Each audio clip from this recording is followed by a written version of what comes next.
Hello everyone, आज हम लोग एक और डिजीज कंडीशन के बारे में करेंगे जो कि है इंटूसुपेशन। ठीक है, तो इसमें हम क्या क्या चीज़ें देखने वाले हैं। इसमें सबसे फर्स्ट हम लोग देखने वाले हैं definition, causes, pathophysiology, sign and symptoms, diagnostic evaluation, management, complication and nursing management. इन सारी चीज़ों के बारे में हम आज देखने वाले हैं। तो ये भी एक बहुत इंपॉर्टेंट डिजीज कंडीशन है।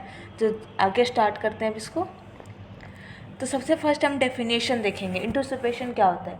Telescoping of one part. ठीक है, इसमें क्या होता है कि एक पार्ट जो है इंटेस्टाइन हो गया ना, इंटेस्टाइन का एक पार्ट हो जो है वो दूसरे पार्ट के ऊपर ओवरलैप कर जाता है। ठीक है, ये चीज़ें हो जाती है। मतलब एक पार्ट जो है दूसरे पार्ट के ऊपर नीचे हो जाता है। ठीक है, जो वन पार्ट, जो प्रॉक्सिमल पार्ट है, आगे वाला पार्ट है, उस आगे वाले पार्ट के ऊपर पीछे वाला जो पार्ट है, ये डिजिटल पार्ट, वो ऊपर की तरफ आ जाता है। ठीक है, ये प्रॉक्सिमल पार्ट हो गया और ये digital part. Digital part proximal part के ऊपर आ जाता है, तो इसे हम बोलते हैं टेलीस्कोपिंग।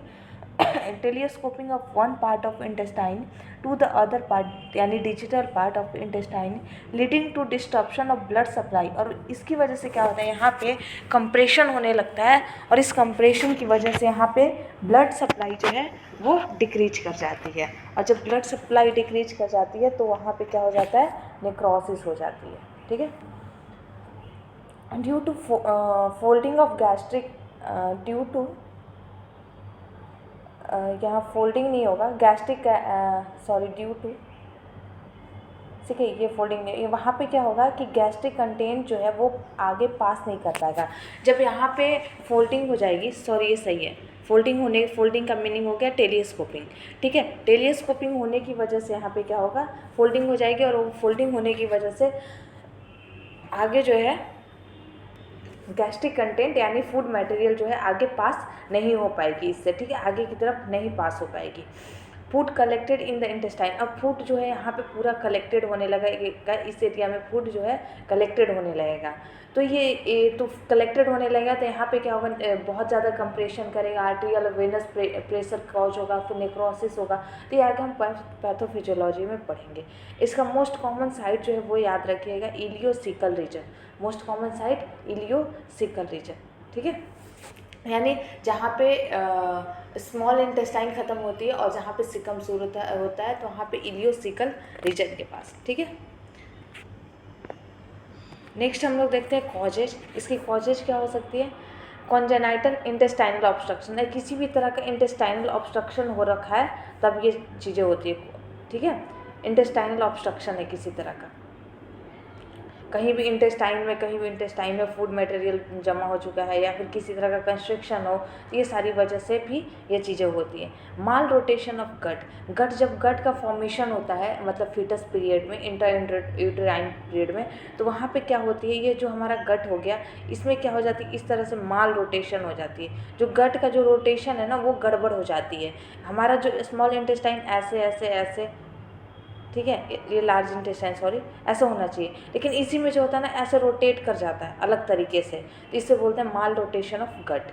म्यूकोनियम प्लग सिंड्रोम, इसमें क्या होता है कि जब बच्चा फिटस टाइम पीरियड में रहता है तो वहाँ पे क्या हो जाता है, म्यूकोनियम जो होता है उसके स्मॉल इंटेस्टाइन में एक थिक प्लग बना लेता है। ठीक है, ऑब्स्ट्रक्शन ऑफ लोअर कोलॉन।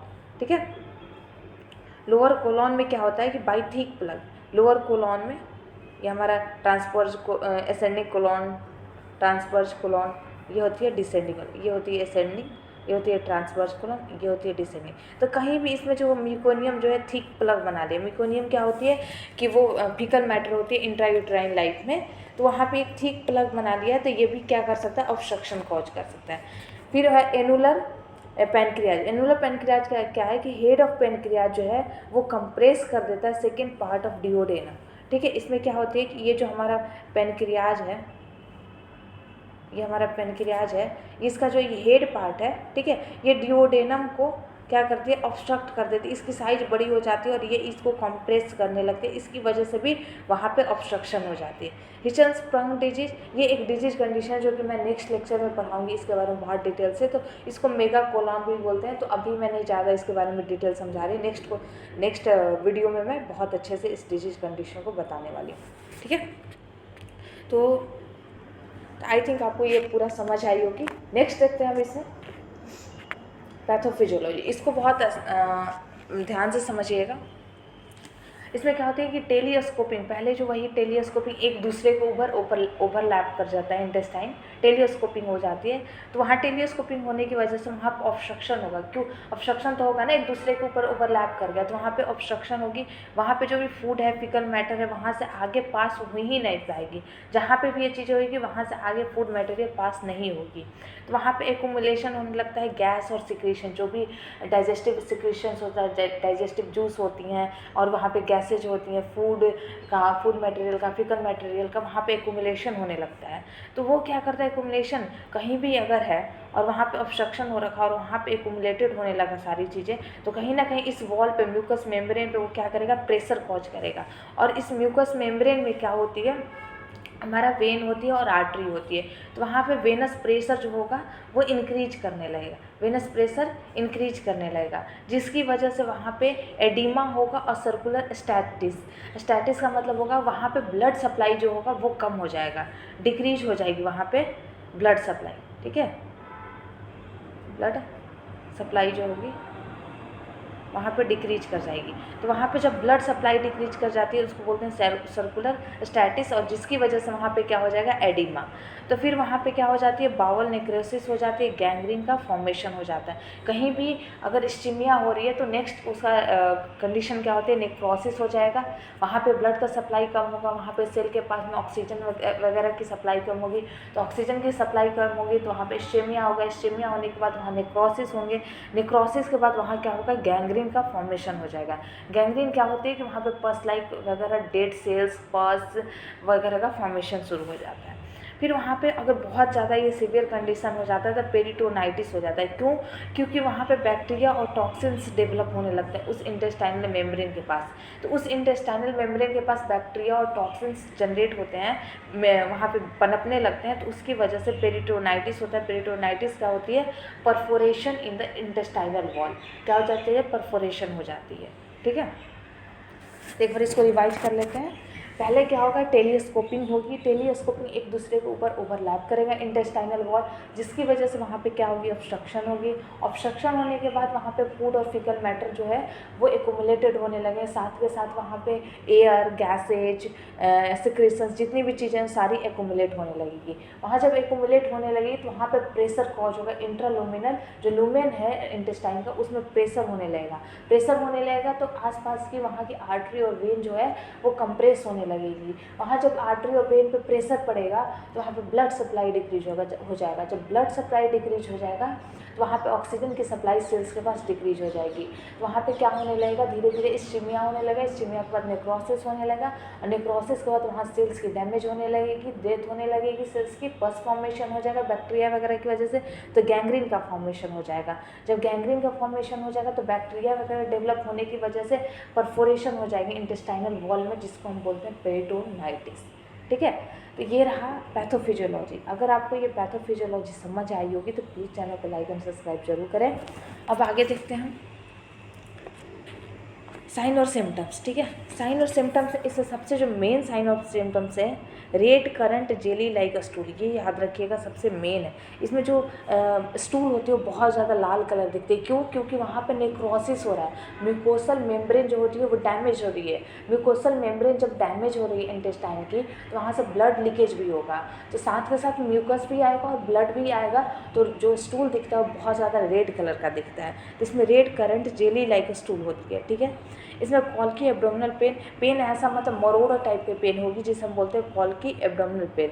इसमें जब बच्चा जो है फीटल पोजीशन, जब बच्चा आगे की तरफ झुक जाता है और नी लेग्स वगैरह को फ्लेक्स कर लेता है तो उसको थोड़ा पेन रिलीफ होता है, तो इसलिए इसमें बोला जाता है कि फीटल पोजीशन एज्यूम करता है चाइल्ड। इसमें क्या करता है, पेन रिलीफ होती है during child move forward, child जो होता है आगे की तरफ मूव करे और अपने हाथ पैर सिकोड़े तो उसको थोड़ी सी पेन रिलीफ होती है। ठीक है।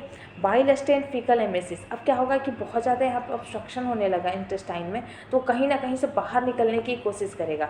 तो नीचे के साइड से तो ऑब्स्ट्रक्शन है, नीचे के साइड से रोक रखा है कि नीचे वो पास ही नहीं हो सकता है, तो फिर वो ऊपर के थ्रू वोमिटिंग के थ्रू बाहर निकलता है। तो जब वो वोमिटिंग के थ्रू बाहर निकलेगा तो उसमें बाइल जूस होता है। क्यों? क्योंकि इंटेस्टाइनल पार्ट में बाइल चला जाता है, ठीक है। बाइल जूस कहाँ जाता है? डायरेक्ट जाता है डिओडेनम में। तो ये इंटेस्टाइन में चीज़ें हो रही है तो उसमें बाइल तो रहेगा ही रहेगा, तो बाइल जूस वाली वोमिटिंग होती है इस केस में। जब स्टोमक से वही वोमिटिंग होती है तो क्या होती है, उसमें हाइपरक्लोराइड होती है, ठीक है। जब वही इंटेस्टाइनल वाले पार्ट्स की वजह से अगर वोमिटिंग हो रही है तो बाइल जूस उसमें रहता है, इसलिए उसको बाइलस स्टेन फीकल एमेसिस बोलते हैं, क्योंकि वो फीकल मैटर टाइप का बन जाता है इसलिए, ठीक है। फिर उसके बाद सॉसेज मास फील होगा, जहाँ पे भी ये इंटोसिपेशन रहेगा, जहाँ पे भी फूड मटेरियल वगैरह रहेगा, तो वहाँ जब हम पाल्पेट करेंगे तो हमके sauce like material, sausage like feel होगा, ठीक है। थोड़ा दबदबा सा मतलब वहाँ पे फील होगा, सॉसेज लाइक मटेरियल फील होगा।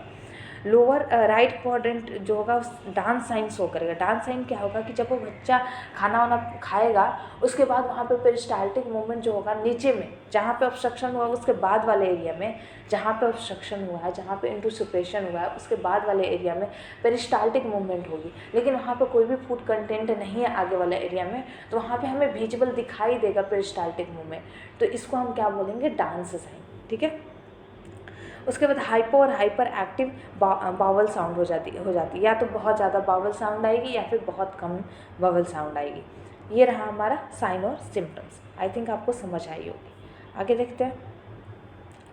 डायग्नोस्टिक एवेल्यूशन, फिजिकल एग्जामिनेशन करेंगे, वहीं पाल्पेट करके देखेंगे तो सॉसेज लाइक हमें दिखेगी। वोमिटिंग को हम अगर देखेंगे तो उसमें आगे इन्वेस्टिगेट करेंगे तो बाइल जूस वगैरह मिलेंगे उसमें। बैरियम मिल करेंगे, इसमें बैरियम मिल क्योंकि इंटेस्टाइन पार्ट बैरियम मिल करेंगे और एक्सरे में देखेंगे तो हमें इंटोसिपेशन वाली पार्ट दिखाई देगी, ठीक है। यूएसजी करेंगे तो यूएसजी में हमें दो चीज़ें दिखाई देती हैं यहाँ पे, टारगेट साइन, ठीक है, ध्यान रखिएगा, टारगेट साइन, ठीक है, और बुल आई साइन। जब हम इस तरीके से हमें दो आंखें दिखाई देगी, जैसे लगे ना एक दूसरे के ऊपर लैप है ना, तो हमें दो आंखें टाइप दिखाई देगी, तो बुल आई या फिर टारगेट साइन दिखाई देगी, सीन होगी, ठीक है, सीन।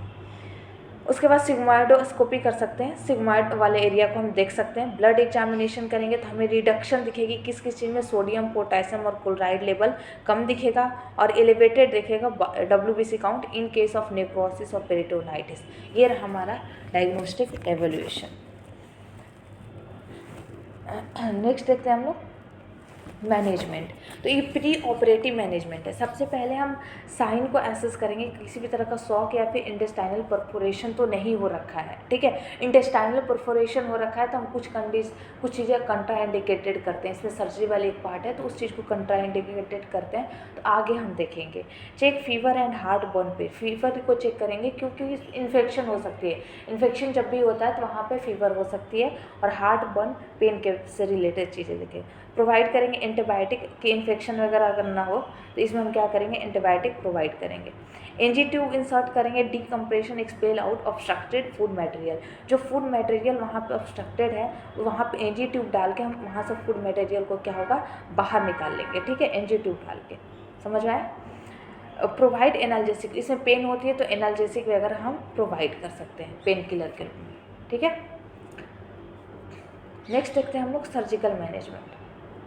सर्जिकल मैनेजमेंट इसमें हम क्या करते हैं, हाइड्रोस्टैटिक रिडक्शन, ठीक है, हाइड्रोस्टैटिक रिडक्शन। इसमें क्या होती है कि जिस एरिया में इंटोसिपेशन हो रखा है, जिस एरिया में ओवरलैप हो रखी है, ठीक है, वहाँ पे हम क्या करते हैं, रेक्टल साइड से हम एक ट्यूब डालते हैं, रेक्टल साइड से हम एक ट्यूब डालेंगे, ठीक है, और हम रेक्टल साइड से first insert rectal tube insert करेंगे पीछे साइड से, और वहाँ पे क्या करेंगे, हम एयर या फिर वाटर, बहुत ज़्यादा प्रेशर के साथ एयर और वाटर प्रोवाइड करेंगे, ठीक है, बहुत ज़्यादा प्रेशर के साथ वहाँ पे हम क्या करते हैं, एयर और वाटर प्रोवाइड करते हैं, जिसकी वजह से ये प्रेशर डालता है, और यहाँ पे प्रेशर जब कॉज करता है तो ये खुल जाती है, ठीक है, ये प्रेशर डालने की वजह से खुल जाती है। तो हम क्या करते हैं, हाइड्रोस्टैटिक रिडक्शन में रेक्टल ट्यूब डालते हैं, और रेक्टल ट्यूब के थ्रू हम बहुत ज़्यादा प्रेशर से एयर और वाटर डालते हैं, और एयर और वाटर डालते हैं तो वहाँ प्रेशर क्रिएट करता है, तो ये वाली चीज़ जो होती है पीछे की तरफ आ जाती है और ये खुल जाता है, ठीक है, तो इससे रिजॉल्व हो जाती है इंटोसिपेशन।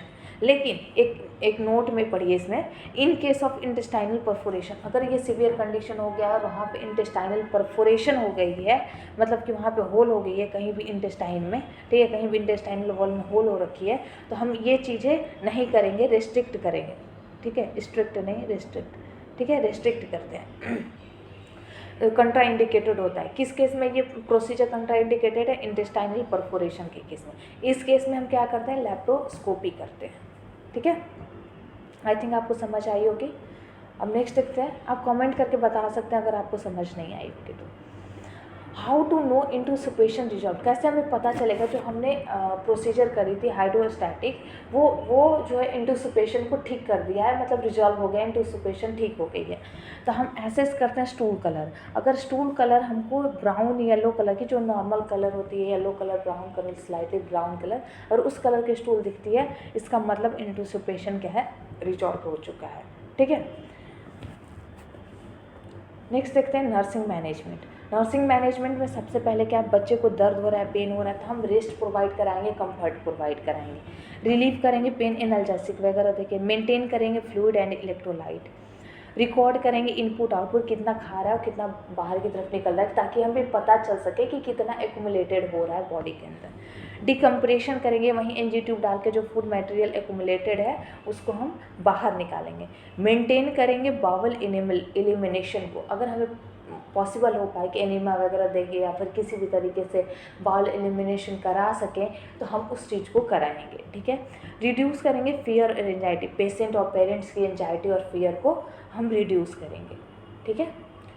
तो आज के लिए बस इतना ही, थैंक यू। चैनल को लाइक एंड सब्सक्राइब जरूर करें, अगर समझ आई होगी तो ज़रूर लाइक एंड सब्सक्राइब करें, ताकि मुझे मोटिवेशन मिले नेक्स्ट वीडियो बनाने के लिए। और नेक्स्ट वीडियो जो होगी जंस्प्रंग डिजीज पे होगी, जिसे हम मेगा कोलॉन बोलते हैं। तो आज हम देख लेते हैं एक बार कि हमने क्या क्या चीज़ें इसमें पढ़ा। पहले तो इंटुसिपेशन था, इसमें हमने सबसे पहले डेफिनेशन देखी, वही टेलिस्कोपिंग हो जाती है। नेक्स्ट हमने कॉजेज वगैरह देखी, मोस्ट कॉमन कॉजेज जो होती है ये इंटेस्टाइनल ऑब्स्ट्रक्शन होती है, ठीक है, मोस्ट कॉमन कॉजेज होती है इंटेस्टाइनल ऑब्स्ट्रक्शन होती है। एंड नेक्स्ट जो है पैथोफिजियोलॉजी हमने देखा, साइन और symptoms, diagnostic evolution, management, surgical management, ठीक है, और नर्सिंग मैनेजमेंट। तो thank you very much. Channel को लाइक एंड सब्सक्राइब करें, थैंक यू।